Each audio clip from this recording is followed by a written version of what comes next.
The Island of Dr. Moreau by H.G. Wells. Chapter 14. Dr. Moreau Explains. "And now, Prendrick, I will explain," said Dr. Moreau, so soon as we had eaten and drunk.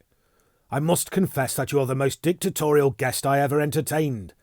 I warn you that this is the last I shall do to oblige you. The next thing you threaten to commit suicide about, I shan't do, even at some personal inconvenience." He sat in my deck chair, a cigar half consumed in his white, dexterous-looking fingers. The light of the swinging lamp fell on his white hair. He stared through the little window out at the starlight. I sat as far away from him as possible, the table between us, and the revolvers to hand. Montgomery was not present. I did not care to be with the two of them in such a little room. "You admit that the vivisected human being, as you called it, is, after all, only the puma?" said Moreau. He had made me visit that horror in the inner room to assure myself of its inhumanity. "It is the puma," I said, "still alive, but so cut and mutilated as I pray I may never see living flesh again. Of all the vile—" "Never mind that," said Moreau. "At least, spare me those youthful horrors. Montgomery used to be just the same. You admit that it is the puma. Now be quiet, while I reel off my physiological lecture to you." And forthwith, beginning in the tone of a man supremely bored, but presently warming a little, he explained his work to me. He was very simple and convincing. Now and then there was a touch of sarcasm in his voice. Presently I found myself hot with shame at our mutual positions. The creatures I had seen were not men, had never been men. They were animals, humanized animals, triumphs of vivisection. "You forget all that a skilled vivisector can do with living things," said Moreau. "For my own part, I'm puzzled why the things I have done here have not been done before. Small efforts, of course, have been made. Amputation, tongue-cutting, excisions. Of course you know a squint may be induced or cured by surgery. Then in the case of excisions you have all kinds of secondary changes, pigmentary disturbances, modifications of the passions, alterations in the secretion of fatty tissue. I have no doubt you have heard of these things?" "Of course," said I. "But these foul creatures of yours—" "All in good time," said he, waving his hand at me. "I am only beginning. Those are trivial cases of alteration. Surgery can do better things than that. There is building up as well as breaking down and changing. You have heard, perhaps, of a common surgical operation resorted to in cases where the nose has been destroyed. A flap of skin is cut from the forehead, turned down on the nose, and heals in the new position. This is a kind of grafting in a new position of part of an animal upon itself. Grafting of freshly obtained material from another animal is also possible. The case of teeth, for example. The grafting of skin and bone is done to facilitate healing. The surgeon places in the middle of the wound pieces of skin snipped from another animal, or fragments of bone from a victim freshly killed. Hunter's cockspur, possibly you have heard of that, flourished on the bull's neck, and the rhinoceros rats of the Algerian zouaves are also to be thought of. Monsters manufactured by transferring a slip from the tail of an ordinary rat to its snout, and allowing it to heal in that position." "Monsters manufactured," said I. "Then you mean to tell me—" "Yes, these creatures you have seen are animals carven and wrought into new shapes. To that, to the study of the plasticity of living forms, my life has been devoted. I have studied for years, gaining in knowledge as I go. I see you look horrified, and yet I am telling you nothing new. It all lay in the surface of practical anatomy years ago, but no one had the temerity to touch it. It is not simply the outward form of an animal which I can change. The physiology, the chemical rhythm of the creature may also be made to undergo an enduring modification, of which vaccination and other methods of inoculation with living or dead matter are examples that will, no doubt, be familiar to you. A similar operation is the transfusion of blood, with which subject indeed I began. These are all familiar cases. Less so, and probably far more extensive, were the operations of those medieval practitioners who made dwarfs and beggar cripples and show monsters, some vestiges of whose art still remain in the preliminary manipulation of the young mountebank or contortionist. Victor Hugo gives an account of them in L'Homme qui rit, but perhaps my meaning grows plain now. You begin to see that it is a possible thing to transplant tissue from one part of an animal to another, or from one animal to another, to alter its chemical reactions and methods of growth, to modify the articulation of its limbs, and indeed to change it in its most intimate structure. And yet this extraordinary branch of knowledge has never been sought as an end, and systematically, by modern investigators until I took it up. Some such things have been hit upon in the last resort of surgery. Most of the kindred evidence that will recur to your mind has been demonstrated, as it were, by accident, by tyrants, by criminals, by the breeders of horses and dogs, by all kinds of untrained, clumsy-handed men working for their own immediate ends. I was the first man to take up this question, armed with antiseptic surgery, and with a really scientific knowledge of the laws of growth. Yet one would imagine it must have been practised in secret before. Such creatures as the Siamese twins, and in the vaults of the Inquisition. No doubt their chief aim was artistic torture, but some at least of the Inquisitors must have had a touch of scientific curiosity. But, said I, these things, these animals talk. He said that was so, and proceeded to point out that the possibility of vivisection does not stop at a mere physical metamorphosis. A pig may be educated. The mental structure is even less determinate than the bodily. In our growing science of hypnotism, we find the promise of a possibility of superseding old inherent instincts by new suggestions, grafting upon or replacing inherited fixed ideas. Very much indeed of what we call moral education, he said, is such an artificial modification and perversion of instinct. Pugnacity is trained into courageous self-sacrifice, and suppressed sexuality into religious emotion. And the great difference between man and monkey is in the larynx, he continued, in the incapacity to frame delicately different sound symbols by which thought could be sustained. In this I failed to agree with him, but with a certain incivility he declined to notice my objection. He repeated that the thing was so, and continued his account of his work.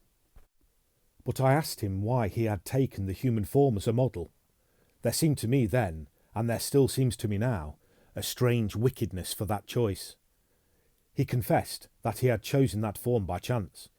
I might just as well have worked to form sheep into llamas and llamas into sheep. I suppose there is something in the human form that appeals to the artistic turn of mind more powerfully than any animal shape can. But I've not confined myself to man-making. Once or twice— he was silent, for a minute perhaps. These years, how they have slipped by. And here I have wasted a day saving your life, and am now wasting an hour explaining myself. But, said I still do not understand. Where is your justification for inflicting all this pain? The only thing that could excuse vivisection to me would be some application— Precisely, said he. But you see, I am differently constituted. We are on different platforms. You are a materialist. I am not a materialist, I began hotly. In my view, for it is just this question of pain that parts us.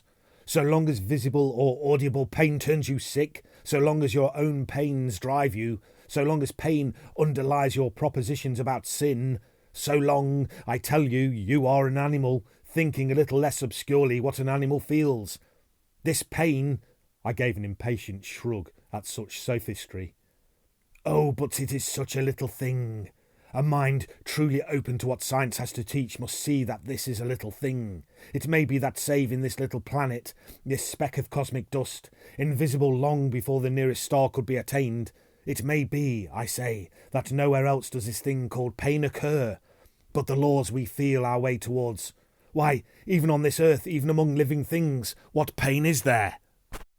He drew a little penknife as he spoke from his pocket, opened the smaller blade, and moved his chair so that I could see his thigh. Then, choosing the place deliberately, he drove the blade into his leg and withdrew it. No doubt you have seen that before. It does not hurt a pinprick. But what does it show? The capacity for pain is not needed in the muscle, and it is not placed there. It is but little needed in the skin, and only here and there over the thigh is a spot capable of feeling pain. Pain is simply our intrinsic medical adviser to warn us and stimulate us. Not all living flesh is painful, nor is all nerve, not even all sensory nerve. There's no taint of pain, real pain, in the sensations of the optic nerve. If you wound the optic nerve, you merely see flashes of light, just as disease of the auditory nerve merely means a humming in our ears. Plants do not feel pain, nor the lower animals. It's possible that such animals as the starfish and crayfish do not feel pain. Then with men, the more intelligent they become, the more intelligently they will see after their own welfare, and the less they will need the goad to keep them out of danger. I never yet heard of a useless thing that was not ground out of existence by evolution sooner or later. Did you?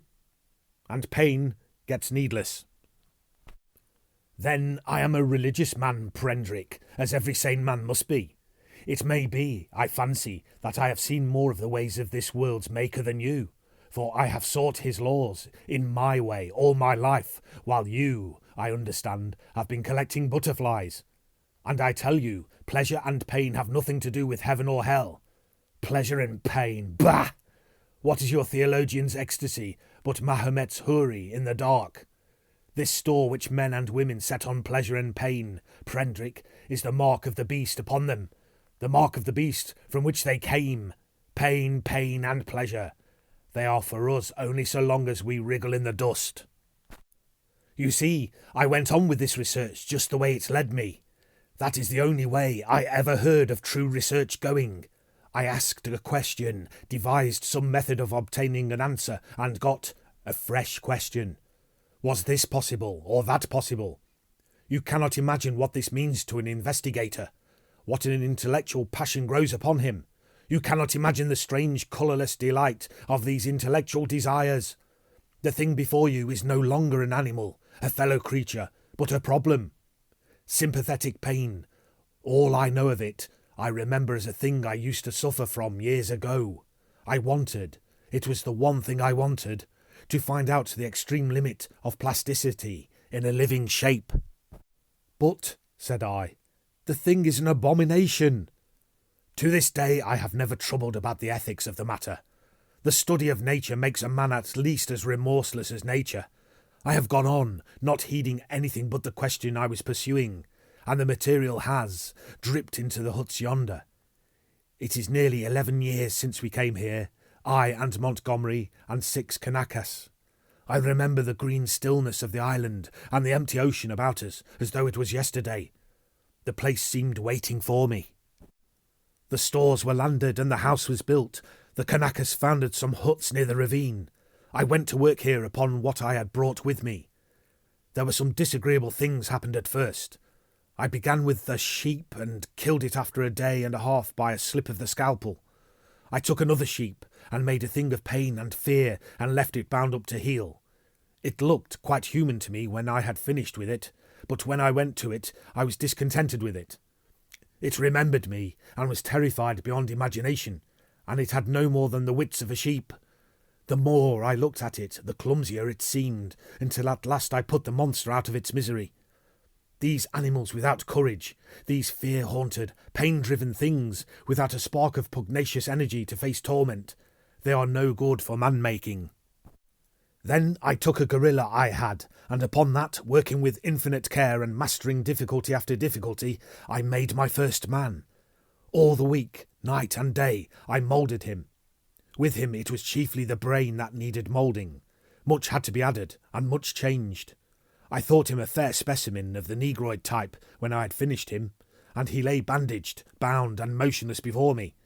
It was only when his life was assured that I left him and came into this room again and found Montgomery much as you are. He had heard some of the cries as the thing grew human, cries like those that disturbed you so. I didn't take him completely into my confidence at first, and the Kanakas too had realised something of it. They were scared out of their wits by the sight of me. I got Montgomery over to me, in a way, but I and he had the hardest job to prevent the Kanakas deserting. Finally they did, and so we lost the yacht. I spent many days educating the brute. Altogether, I had him for 3 or 4 months. I taught him the rudiments of English, gave him ideas of counting, even made the thing read the alphabet. But at that he was slow, though I've met with idiots slower. He began with a clean sheet, mentally, had no memories left in his mind of what had been.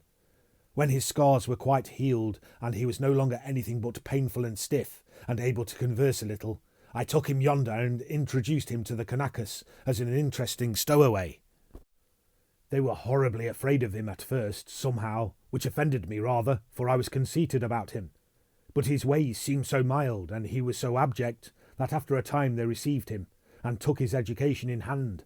He was quick to learn, very imitative and adaptive, and built himself a hovel rather better, it seemed to me, than their own shanties.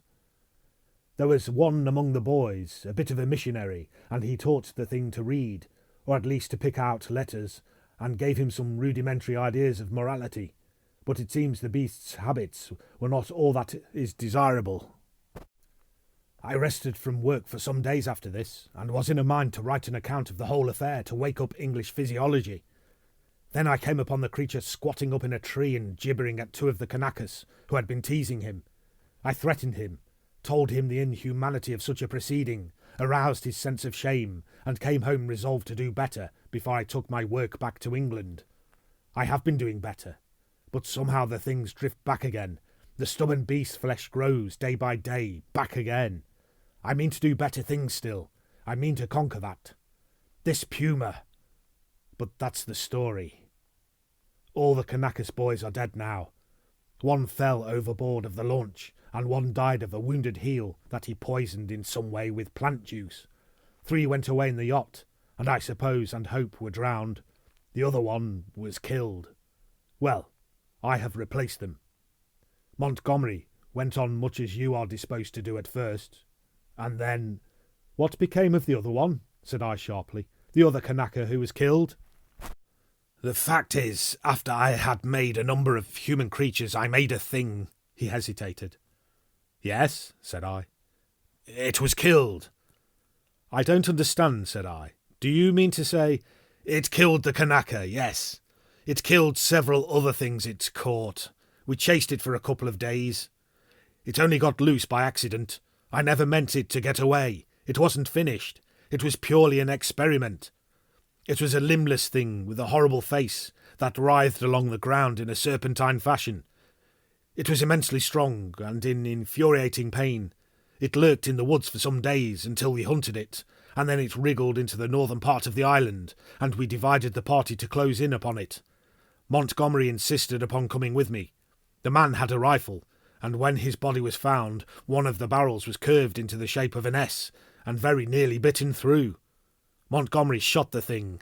After that I stuck to the ideal of humanity, except for little things. He became silent. I sat in silence, watching his face. So for 20 years altogether, counting 9 years in England, I have been going on, and there is still something in everything I do that defeats me, makes me dissatisfied, challenges me to further effort. Sometimes I rise above my level, sometimes I fall below it, but always I fall short of the things I dream. The human shape I can get now, almost with ease, so that it is lithe and graceful, or thick and strong, but often there is trouble with the hands and the claws. Painful things that I dare not shape too freely. But it is in the subtle grafting and reshaping one must needs do to the brain that my trouble lies. The intelligence is often oddly low, with unaccountable blank ends, unexpected gaps, and least satisfactory of all is something that I cannot touch, somewhere.